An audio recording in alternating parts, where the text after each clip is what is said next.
I'm Mark Golub, and in the news, the regularly recurring hot-button issue of Israeli settlements and Israeli settlement policy. Are Israeli settlements, as President Obama and Secretary of State Kerry assert, the major, or at least a major, obstacle to peace between Israel and the Palestinians and the implementation of a two-state solution? Or are they, as President Trump tweeted last week, not helpful to furthering the peace process? Are Israeli settlements illegal, as the United Nations Security Council affirmed in Resolution 2334 this past November, proclaiming that every Jewish community on the east side of the Green Line is a flagrant violation of international law, including East Jerusalem, with such Jewish neighborhoods as Gilo and French Hill, and which of course contains the old city of Jerusalem with the Western Wall and Temple Mount? Or are Israeli settlements perfectly legal under international law, as law professor Eugene Kotorovich, among others, contends? And what about Israeli policy? Has the Netanyahu government been quietly building new Israeli communities deep into the West Bank, beyond those areas of the West Bank known as Area C, which contains 75% of Israelis living on the West Bank in the suburbs surrounding Jerusalem, all of which are understood will become part of an Israel in any future two-state solution? Or has the Netanyahu government been keeping a lid on new Jewish communities in the West Bank and have restricted construction to existing West Bank Israeli communities? These are just some of the questions which keep swirling around in the world's obsession with Israeli settlements. And these are issues discussed all the time by American Jews as well. And then, what about Israelis? It's interesting how the last people we seem interested in hearing from are the people of Israel themselves, which is not only made up of serious people on all sides of every issue, but we also have an immediate and most personal stake in the issue of settlements. What are Israelis thinking these days among the issues relating to Jewish communities on the West Bank? Well, one of world Jewry's most thoughtful and articulate journalists and authors, Yossi Klein Halevi, whose book on Israel, Like Dreamers, the story of the Israeli paratroopers who reunited Jerusalem and divided a nation, that book became the Jewish book of 2013. Yossi is also now a senior fellow with the Shalom Hartman Institute in Jerusalem. And Yossi Klein Halevi has just written an essay for the Wall Street Journal entitled, How Israelis See the Settlements. And we're so pleased to have Yossi Klein Halevi with us now from Israel by Skype. Yossi, my friend, it's good to have you back on JBS. It's a pleasure to be back with you, Mark. Thank you for having me. Okay, Yossi, you begin your essay with a movement in Israel that wants to annex Ma'ale Adumim, a sort of suburban co-op roughly 10 minutes east of Jerusalem.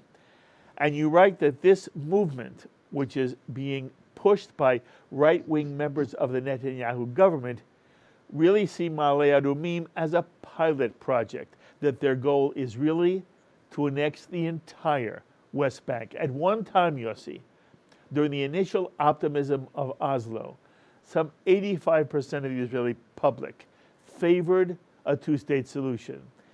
How does the Israeli public feel now about a two-state solution on the one hand, or about annexing parts of the West Bank, if not the entire West Bank, on the other?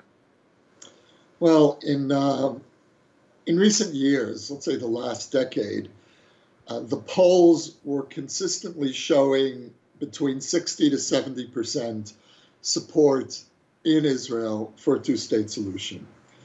In the last couple of years, there's been a noticeable drop in support.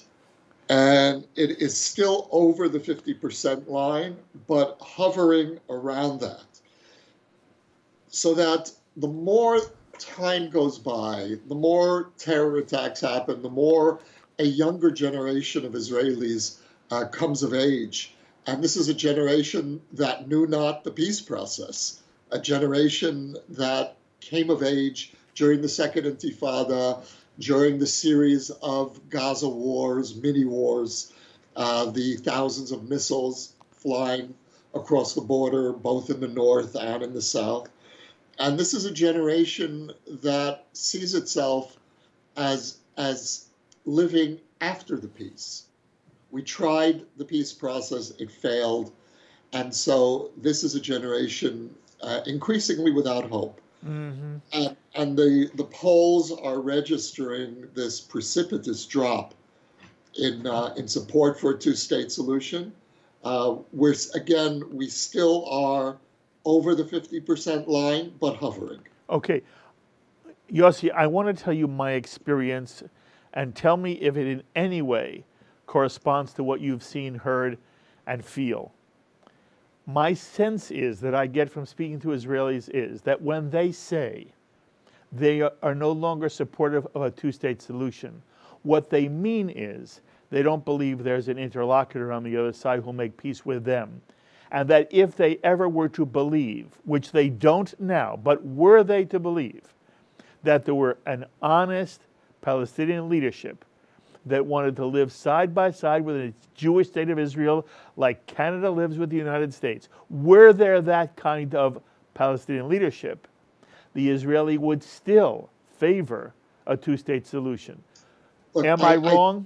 Yes. Yeah. Look, Mark, I think that that's a crucial point, but increasingly, I'm afraid, increasingly irrelevant, because the more time passes without the emergence of a Palestinian leadership that Israelis feel is trustworthy, the more theoretical the question becomes.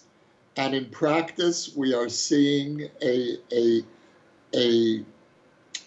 don't want to say an irreversible momentum against a two-state solution, but it becomes increasingly difficult the more the time passes. Okay, I want to tell you why it's important to me.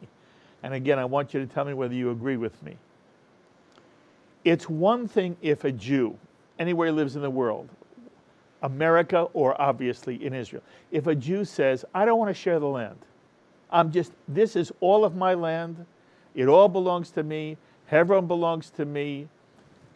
The entire Judea, Samaria belongs to me. And for that reason, I don't want to share the land with the Palestinians. I'm not in favor of a two-state solution. And there is a portion of world Jewry in Israel and in the United States that feels that way. Wouldn't matter if Gandhi, Martin Luther King were the head of the PA.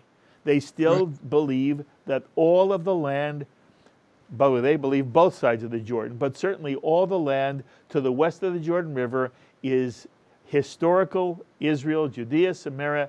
It was Israel and Judah, and it should be Israel today. I also believe that they are in a very distinct minority, and that other Jews who say they're against the two-state solution are not saying that for ideological reasons. It's for what you said. They just have given up that there is or will ever be in their lifetime a Palestinian leadership like Gandhi or like Sadat or like Martin Luther King. But it's very different because when people hear someone say, I'm against the two-state solution, they assume it's for ideological reasons, not for the reasons you suggest. I want your reaction. Look, I think that if you would have polled Israelis on the eve of Anwar Sadat's surprise visit to Israel in 1977, you would have had a strong majority saying, no way, no withdrawal from Sinai. We'd fought 3 wars in Sinai, and we're just not going to withdraw. We need that empty space as a buffer between Israel and Egypt. Sadat shows up, speaks at the Knesset, says the magic words, we welcome you into the Middle East. And overnight, they're naming squares in Yes. Israel Yeah. After Sadat. Yes. So, and of course, we withdrew to the very last centimeter of Sinai. Right. So would a similar dynamic take place with Judea and Samaria, the West Bank? I don't think so. Certainly not to that extent.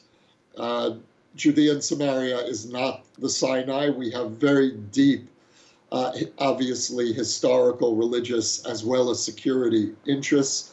There are close to 450,000 Jews living in 131 recognized settlements and dozens more smaller, non-recognized, illegal outposts. The dynamic is completely different. Nevertheless, if we take your scenario, Mark, that a Palestinian leadership emerges that manages to convince your average Israeli that this time it's for real. We're not dealing with the subterfuge of Arafat or with the cowardice and doublespeak of Mahmoud Abbas, to say nothing of the genocidal intentions of Hamas, but really a Palestinian leadership that's ready to accept a two-state solution, not as a starting point leading to an eventual one-state solution, which really is the position, I think, the normative position of the Palestinian Authority.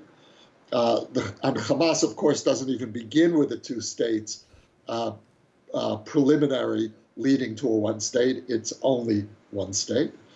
But if we really had a Palestinian leadership, for example, as Salim Fayyad, the former prime minister, who was a genuine technocrat, pragmatist, interested in building institutions, if he or a group of leaders like him were to emerge, I think we would have a majority of Israelis, perhaps even a strong majority, that would say, let's just end this thing and go for it. Okay.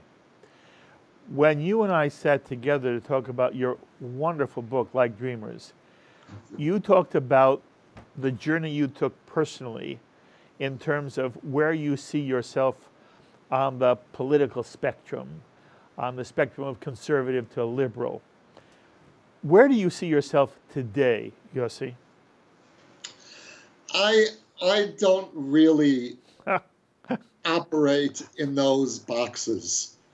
And I think that many Israelis have stepped out of those the left-right dichotomy, and in a sense have internalized the essential truths of left and right, and that is what I consider to be a centrist position. Yes. So for me, I would, and again, I think this is true for many Israelis. Yes. Left and right are not arguing outside of me; they're arguing inside of me. Yes. I have internalized the left-right debate. Yes. Sorry. I just wish I hope what you're saying resonates with our viewers, because I wish it were true of American Jews as well. I didn't mean to interrupt you. You go ahead. No, I think that American Jews are in a kind of time lag in relation to the Israeli debate over the Palestinians. American Jews tend to be where Israeli society was in the 80s and 90s, which is to say very polarized, two absolutist positions. Either a two-state solution is dead, there is no such thing as a Palestinian people, we're not occupying the Palestinian people because there is no Palestinian people. That's one dogmatic position that's very much entrenched in the American Jewish right. Absolutely. And you'll find that position very widespread in large parts of the Orthodox community. And then you've got the liberal Jewish community, which is taking the opposite, to my mind, no less simplistic approach, which is peace is around the corner if only we're ready to make the necessary concessions. We're the problem, basically internalizing the Obama-Kerry critique of why the peace process got stuck. Most Israelis today are not in either camp. You do have those two camps, of course, yes, in Israeli society. The right-wing camp is much stronger than what remains of the left. But I would argue that a majority of Israelis are, like me, deeply ambivalent. Mm-hmm. But, Mark, when I say that Israelis are ambivalent, ambivalence in Israel works a little bit differently than ambivalence in other places. In other places, ambivalence tends to be a code word for kind of wishy-washy politics. Yes. In Israel, when I say I'm ambivalent because I'm torn between two very strong positions. On the one hand, I agree passionately with the left that occupying another people is a long-term disaster for Zionism, for Israel as a Jewish and democratic state. And I think that's self-evident. And I have felt this way since the 1970s, since I was a teenager and began really thinking about these questions. And I have carried that commitment straight through for the last 40 plus years.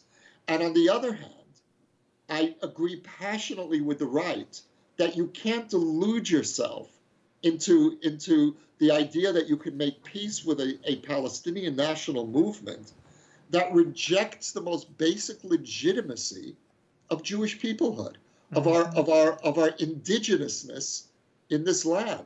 That I'm not here as a colonialist. I'm not here on suffrage. I'm here as a native son, no less than you, my Palestinian my Palestinian neighbor. I understand. And so that for me is when I speak about Israeli ambivalence, it's to be torn apart every day. I sometimes say that I wake up. There are mornings when I wake up, it's a left-wing morning, and I say, whatever we have to do, just get out. And there are other days I wake up and I say, are you out of your mind? Look at where you're living. Look at the Middle East.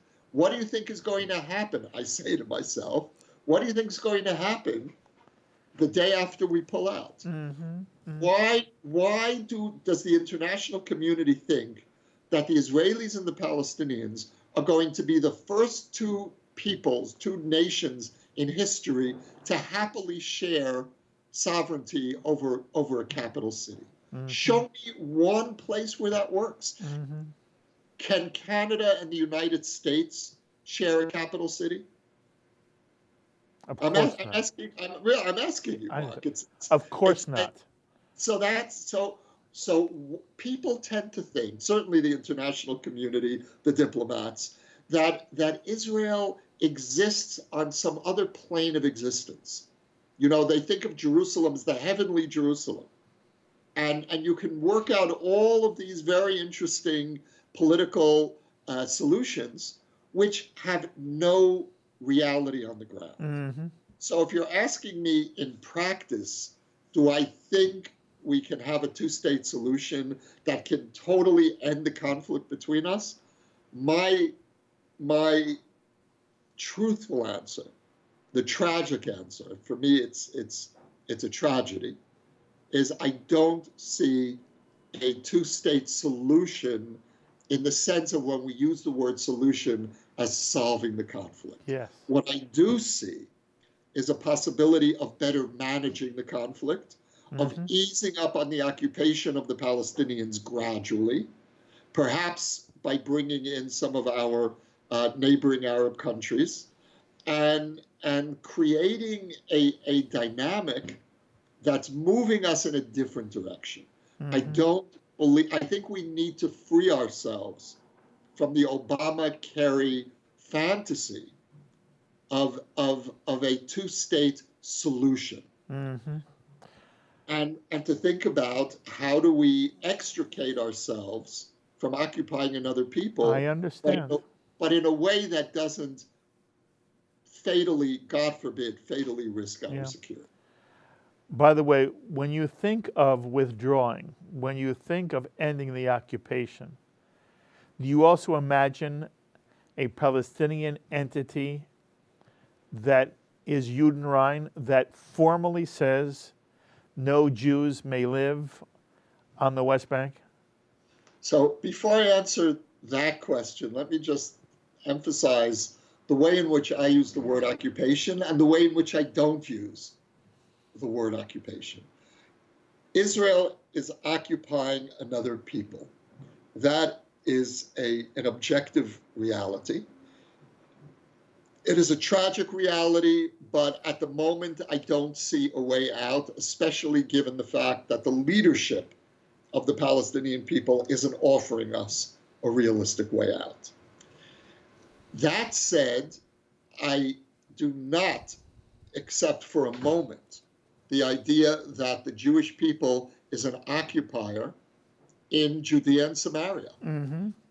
Those are our native lands. Mm-hmm. Those are our ancestral lands. We won those lands back in the most legitimate way that any people ever returned to its homeland. We won those lands in a war of self-defense against attempted genocide in 1967.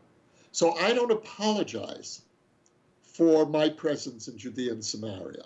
What I struggle with is that I'm not alone in that land. There is another claimant, and I need to accommodate that counterclaim. And so just as the Palestinians believe, and this is true for almost any Palestinian that I've ever spoken to, at any level of society, that the entirety of the land between the Jordan River and the Mediterranean Sea belongs to them, my starting position, not my end position, my starting position is the land between the river and the sea belongs to me. The tragedy of this conflict is that the land between the river and the sea is, at least conceptually, two lands. It's the land of Israel and the land of Palestine. And my claim to the totality of that land is very strong. But I also understand that the Palestinians' claim to that land, from their point of view, is also very strong. And so if we're going to try to reach an agreement, each side will need to contract its legitimate claim over the totality of this little land and figure out a way of sharing it. And what that means in practice is that at the end of an agreement, the state of Israel cannot equal the land of Israel, and the state of Palestine cannot equal the land of Palestine. I understand, but that didn't answer the question. What do you feel, and what do Israelis feel, when you hear Western powers acknowledge the right of Palestinians to create a land which is Judenrein? Right. Why does that infuriate you like it infuriates me? You know, you and I grew up, by the way, we grew up very similar. We grew up liberal Jews in America, American liberal Jews. And you and I want for people in general. The way you talk gives me chills, Yossi. You know how much I love you and how I love talking to you, how much I regard you because of what you say and believe and feel. That all resonates inside me. And it seems to me that somebody who has our perspective and who considers them to be a liberal person, who wants to embrace people of different colors, doesn't matter what their orientation is, sexual, language, look, color, origin, place of origin. None of that matters. People are people, and we all are human beings linked together in this enterprise called humanity. Okay. And then a liberal says to me that they are supporting a Palestinian community which has as its goal a state in which one people is not allowed to live, the Jew. I don't know why America, Yossi, doesn't say to the Palestinians, as long as that's your philosophy, we can't help you. I don't know why any liberal Jew here in America would say, as long as the Palestinian has that attitude, by the way, as long as they have honor killings, as long as they throw homosexuals off of roofs, I don't know how they can have the support of the liberal Jewish community. But I also want to know how Israelis feel, how you feel when you're told the one way that this can resolve itself is that whatever land you give us, whatever land is carved out, and I think you're right, they want from the river to the sea. But whatever land they carve out, you carve out By with the them, way, will not I have a also Jew. want from the river to the sea. I'm sorry? I want from the river to the sea as well, but you can't always get what Yes, you want. but you're willing to As the share. Rolling Stones told us. You're willing to share. From Right. 1938, Yes. the Jewish Yes. community said, we'll share the land. And from 1938 till today, the Arab world has said, over my dead body. That's So, what Mark, you're confronted with. so let me say a couple of things. First of all, I just have to correct you about how you and I grew up under similar circumstances. I actually grew up very right-wing. It's true. You were JDL. I know. It's a conversation for another time. Right. But I have moved from the right to the center. Yes. And my upbringing was firmly on the Jewish right. I remember you told us. Right. That's where my emotional center it probably still is. You know, it's very deep in me. But you have a liberal orientation to people in general, don't you? I mean, I don't like the word liberal because of it now has political connotations. Yes. But I would call it tolerant and pluralistic. Yes, definitely. Okay. Definitely. Okay. And how do you deal with Judenrein? Yes. Okay, look, I think there are two ways to approach this. One is conceptually, the other is practically. Conceptually, Israel should demand the right for Jews to live under Palestinian rule if they choose to opt for that. I couldn't imagine living under Palestinian rule, especially when there's a sovereign Jewish state right next door. But if there are those Jews who so cherish those parts of the land of Israel that will be ceded to Palestinian sovereignty, then we should insist on the right of Jews to live in parts of the land of Israel that will not be the state of Israel, just as we have over 1 million Palestinian citizens of Israel who live in what they would call, or Palestinians would call, parts of the land of Palestine, which are today the state of Israel. So yes, I think for the sake of symmetry, for the sake of historical justice, there should be Palestinians continuing to live in the state of Israel, and Jews should have the choice, should be allowed to live, if they opt for that, in the state of Palestine. Practically speaking, I think it's a recipe for disaster, because we all know what's going to happen the moment the Israeli army pulls out and Jewish communities are left behind. Okay, but you come back then to the initial point you made. There is no two-state solution of any kind in the immediate future. You can't see one. But even if I give you a scenario where the Palestinians want to live like Canada to the United States, they just want it to be Judenrein. Yes. It's something you can't imagine. Yeah. You can only imagine a Palestinian state that wants to destroy Israel. At this point, yes. Yes. That is what you called the human tragedy here. Yes. Yes. Yes. If we were facing, I'll put it this way. What I think the international community needs to ask itself is, why has the Palestinian cause become so central for the international community? And the reason I think this is a moral challenge for the international community is because the Palestinian national movement is the only national movement that I know of whose goal is not just the empowerment of its own people, but the disempowerment of a neighboring people. That's its goal. That is in some ways the driving force of much of Palestinian nationalism. And Israel is a very peculiar occupier. We are the only occupier that I know of that fears that if we give up territory, we won't just be diminished territorially, but we may not be able to defend ourselves. Our survival might be in danger. When France, for example, debated in the 1960s over whether to the 50s, the 60s, whether to withdraw from Algeria. Nobody in France realistically feared that a withdrawal from Algeria would endanger France's very existence.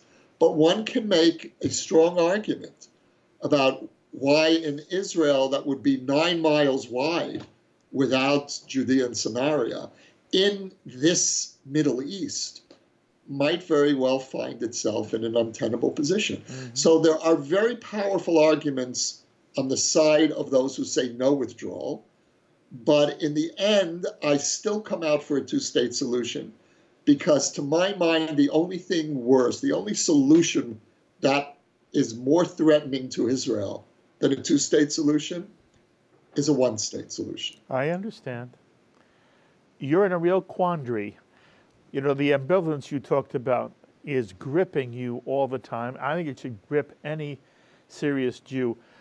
I only have a few more moments with you. What percentage of Israelis think settlements are illegal, or to use the UN's language, a flagrant violation of international law?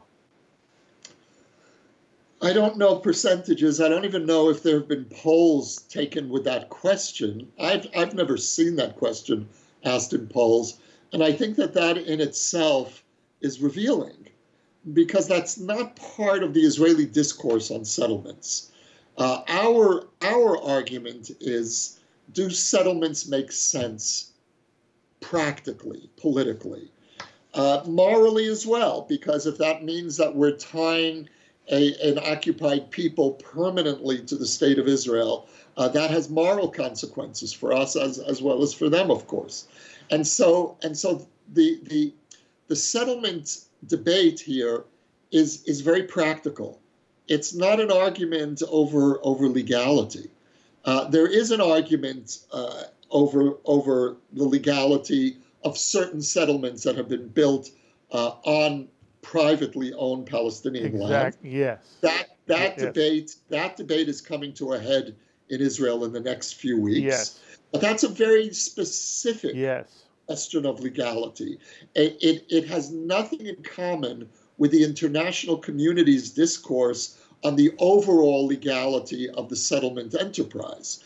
And of course, for the UN, there is no difference between Ma'ale Adumim, which is 10 minutes away from Jerusalem, and which Israelis across the political spectrum believe will remain part of Israel, even if there is a peace agreement, and a settlement that's near Nablus, deep in the West Bank. Exactly. To say nothing of the distinction between settlements generally and neighborhoods, Jewish neighborhoods in East Jerusalem.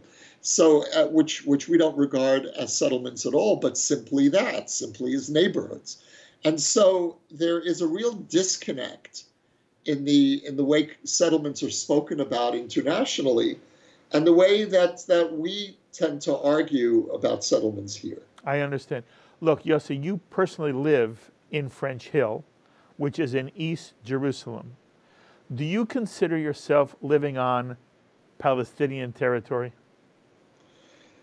No, and it never, for a moment, has entered my mind. I've lived in French Hill for over 30 years now. I have neighbors. My literal next door neighbor here is an Arab-Israeli family. There are other Arab-Israeli families in this building, in the building next door to us. And this is an Israeli neighborhood, and increasingly a bi-ethnic neighborhood of Israeli Arabs and Israeli Jews. And I don't know anybody who regards French Hill, any Israeli, who regards French Hill as occupied territory. It's simply not a part of our consciousness for a moment. Okay, but is that because you just haven't noticed? Prior to 67, French Hill was on the West Bank. Jews did not live where you live. After 67, Jews built a community there. It wasn't the West Bank, it was East Jerusalem. And that's a big distinction that most Israelis take for granted. Jerusalem is not the West Bank. Jerusalem has its own laws. Look, there was a Jewish majority in Jerusalem before there was a Zionist movement. The first recorded census in Jerusalem was in 1850. And already in 1850, which was 30 years before the founding of the first political Zionist organization, there was a Jewish majority here. So Jerusalem, even Israelis who are two-state solution supporters like myself, regard Jerusalem as a different category. Now, that's not to say that if we can reach a real peace agreement with the Palestinians, that we would keep Jerusalem out of the negotiations. If we really were at the stage of a serious two-state solution, then of course Palestinian neighborhoods in Jerusalem would be part of the negotiations.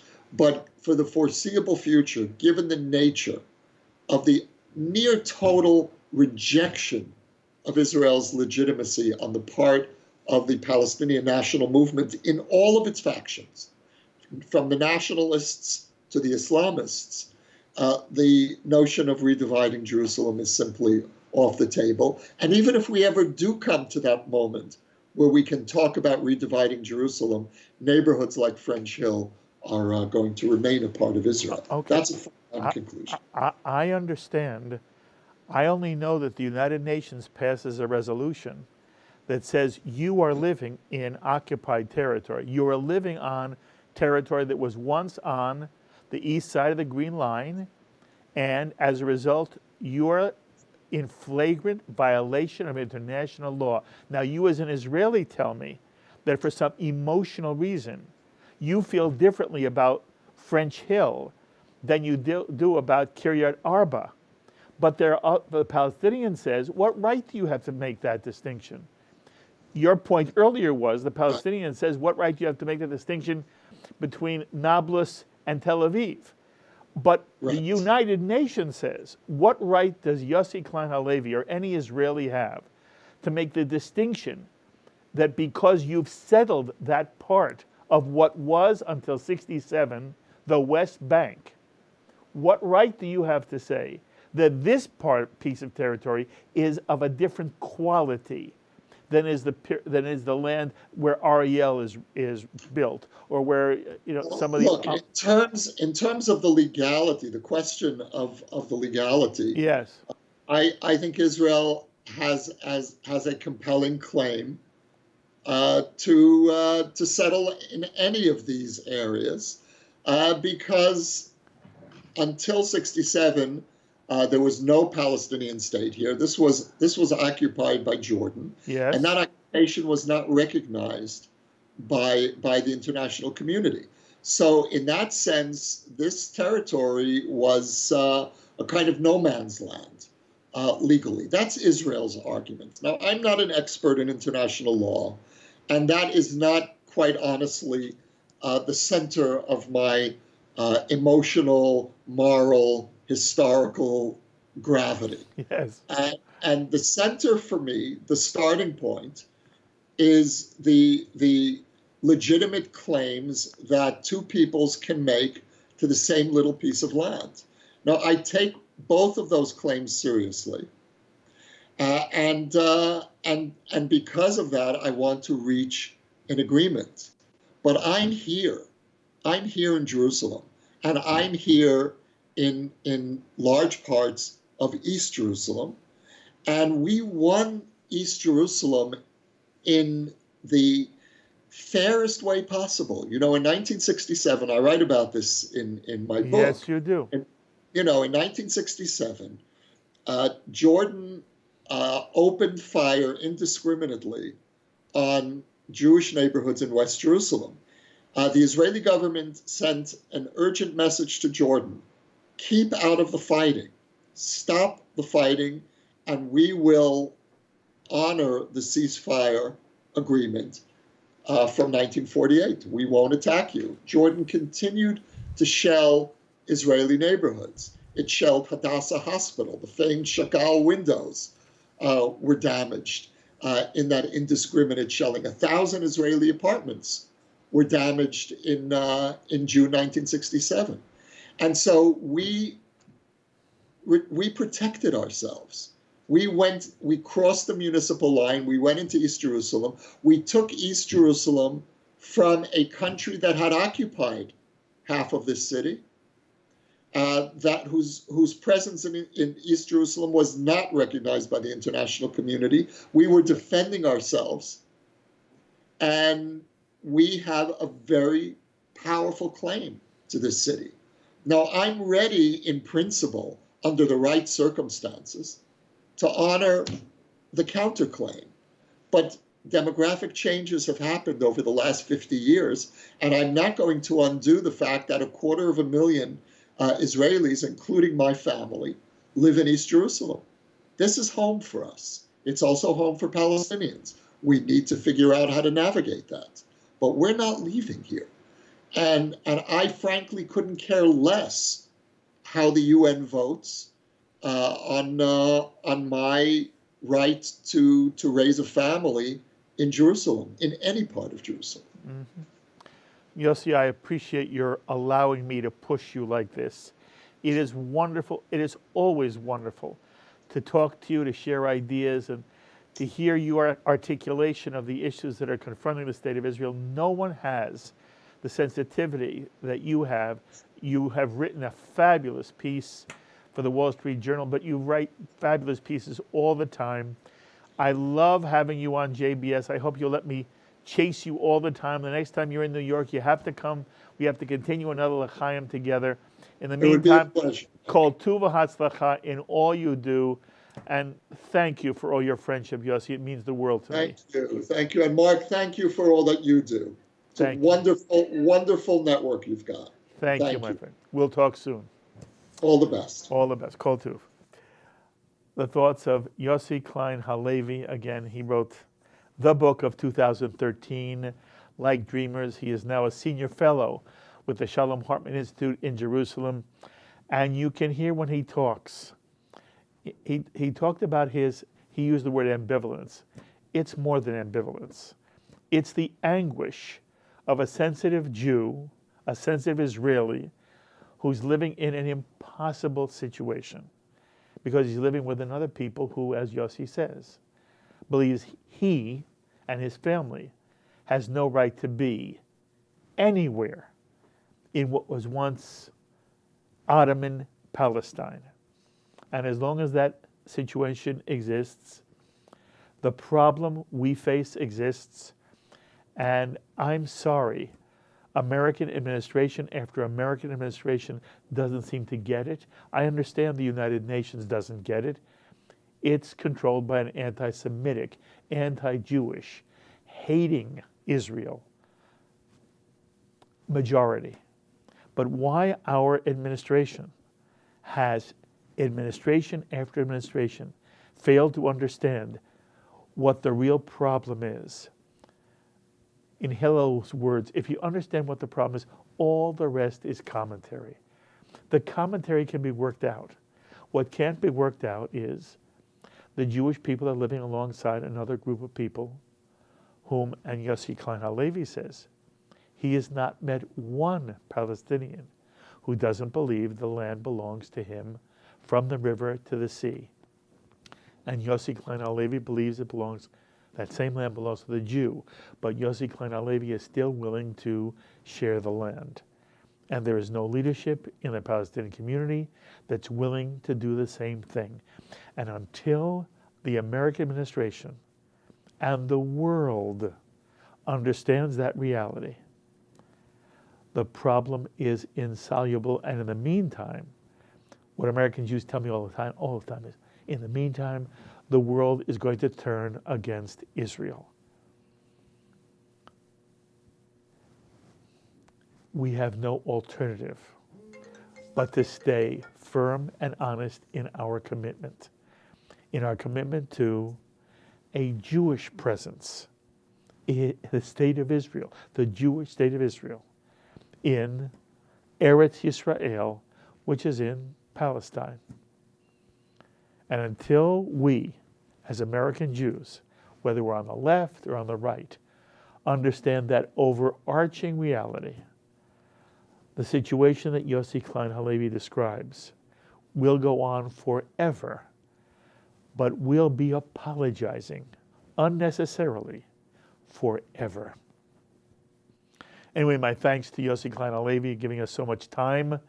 My thanks also to all those who make In the News possible. Our wonderful director, Sloan Copeland, production coordinator, Serge Goldberg, JBS's associate director, Dara Golub, editors, Dennis Golan and John McDevitt, and to the producer of In the News, Carol Lilienthal. Until the next time, I'm Mark Golub. Be well, my friends.